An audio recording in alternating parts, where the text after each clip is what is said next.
Number 10. H. Holmes. Holmes is often credited as America's first documented serial killer.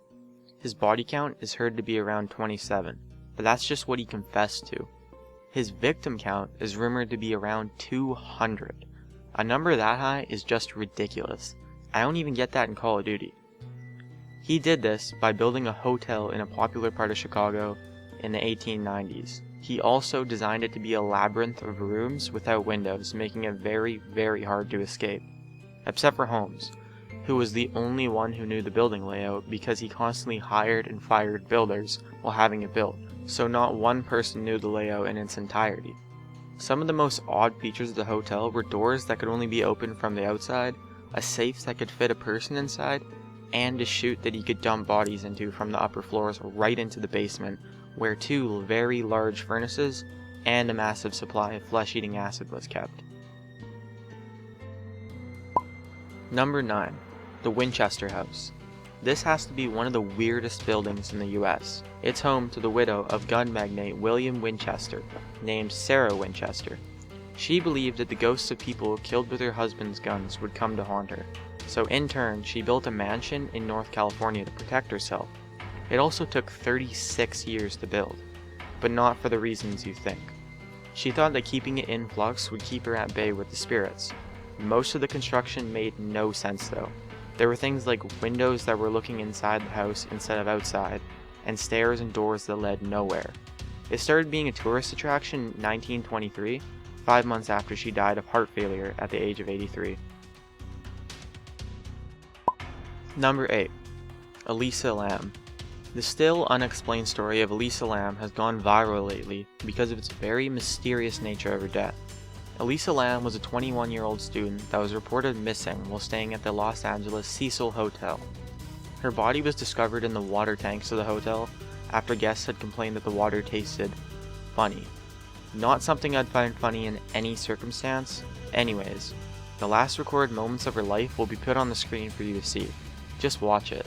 Every time I've watched it, it's given me chills down my spine. On a side note, when the autopsy was done, there was absolutely no signs of drugs or alcohol in her system, so it seems so odd that she would be acting like this.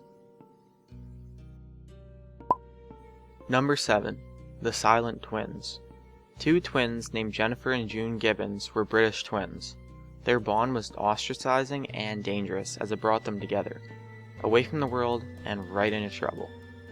When they were children, they spoke their own made-up language and barely spoke to anyone else.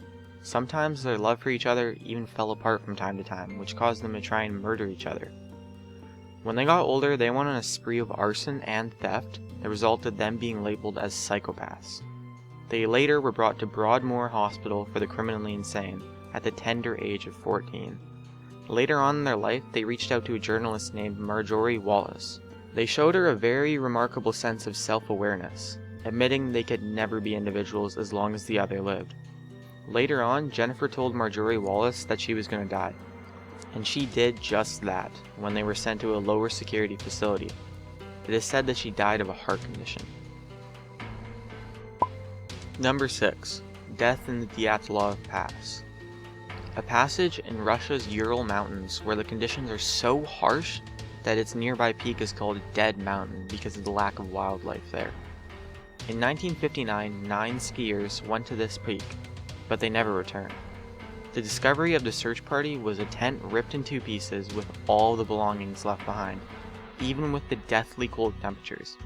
They followed a trail of shoeless footprints to a forest and found 5 of the 9 bodies, with some of them having underwear still on. The rest of the bodies were found 2 months afterwards when the snow that covered them melted. The thawed bodies had more clothing on, but were not believed to have died from hypothermia. The 4 thawed bodies had some strange injuries that included major skull trauma, major chest fractures, and missing tongues.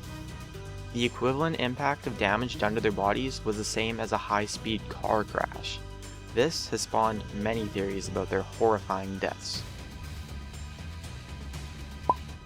Number 5. Belle Elmore. An aspiring opera singer named Cora Crippen with the stage name Belle Elmore was the unhappy wife of the homeopathic doctor Holly Crippen. Unfortunately, she isn't known only for her theatrical performances, but the odd circumstances of her death. The Crippins were also known to have arguments, most of them being in public. After an argument they had at a party they threw on New Year's Eve in 1910, she oddly enough went missing. When questioned, her husband said that she went to California, but her friend Kate Williams, a pro-strong woman, smelled something fishy, and headed to Scotland Yard. Things got even more weird as Dr. Crippen had his young and pretty secretary, Ethel Neave, to move in. What's even worse is she started wearing Cora's clothes, jewelry, and mink coat. When the Scotland Yard showed up at Crippen's house to investigate Cora's death, he was mysteriously gone, but the one thing they found was a dismembered torso in the cellar. When the Scotland Yard chased them down, they found them on a ship sailing to Canada and were arrested immediately upon their arrival.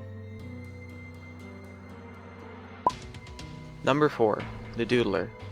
The Doodler is the name for an uncaught serial killer who terrorized the gay community in San Francisco's Tenderloin area in the 1970s. From January 1974 to September 1975, he was credited with murdering 14 gay men and assaulting 3 others. The reason he got the name the Doodler is the way he would lure the men out of the gay clubs to attack him. He would begin his mission at a bar and draw a portrait of his victim, and then if that led them outside, things would get ugly real quick, with the Doodler stabbing his victims to death in a horrific manner. One thing that was quite odd about the Doodler never getting caught is that all of his victims were closeted homosexuals who didn't want to come out of the closet to testify.